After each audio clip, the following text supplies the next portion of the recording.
Setelah sukses memproduksi beberapa judul film yang akhirnya menjadi bagian dari pop culture yang tidak terlupakan, Zack Snyder akhirnya berkesempatan untuk membuat sebuah film yang sebenarnya awalnya diperuntukkan untuk dunia Star Wars. Sebuah film space opera yang juga ditulis langsung oleh Zack Snyder bersama dengan timnya yaitu Kurt Johnstad dan Shea Hatton. Cerita ini murni berasal dari idenya Zack Snyder sendiri yang telah dia ciptakan bertahun-tahun lamanya. Rebel Moon Part 1 A Child of Fire sendiri direncanakan akan segera bisa di streaming pada tanggal 21 Desember 2023 di layanan streaming Netflix. Sementara untuk sequelnya Rebel Moon Part 2 The Scargiver direncanakan akan tayang pada tanggal 19 April 2024. Dan kami akhirnya memiliki kesempatan langsung untuk bisa hadir di pemutaran perdana Rebel Moon Part 1 A Child of Fire di Jepang serta merasakan keseruan event yang digelar oleh Netflix tersebut.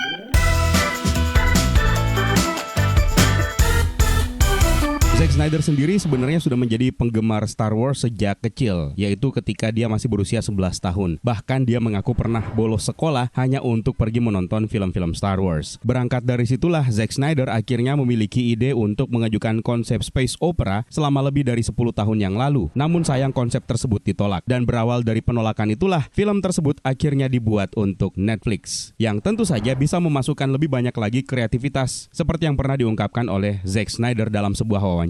Ide awal dari cerita Rebel Moon ini bahkan dia mulai pada saat dia masih duduk di bangku kuliah. Dan akhirnya film tersebut sudah siap untuk di streaming di layanan streaming Netflix. Kami mendapatkan kesempatan untuk menonton pertama kali film Rebel Moon Part 1 A Child of Fire. Oh, Indonesia.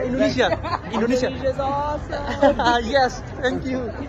Dan setelah menyaksikan film tersebut, Yohanes Vendrian yang mewakili saya di ajang tersebut memiliki beberapa pertanyaan yang akhirnya bisa ditanyakan langsung kepada sang sutradara. Hi, Zach. How you doing?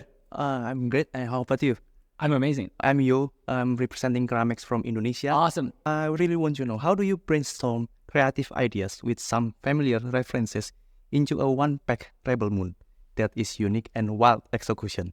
Yeah, I think that it's our process is, I'd written maybe the first 30 pages of the script before I even brought in my writing partners, because I really had this idea that I wanted to, I was pretty clear with what I wanted to do.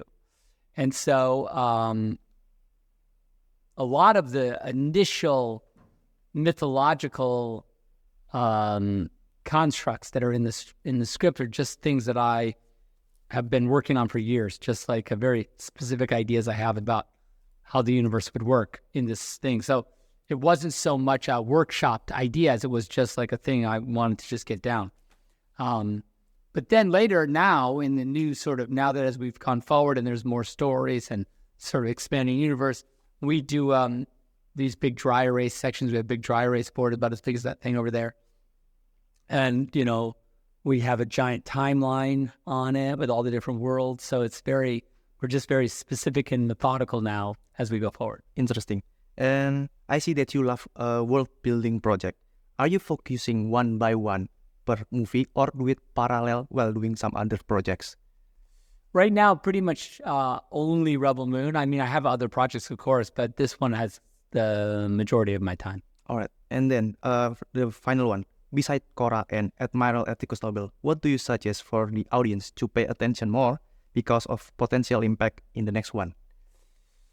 Yeah, I mean, I think anyone you see sort of who makes it through will definitely be there in the next movie, and all of them have a story to tell about, their personal experience and how they got there.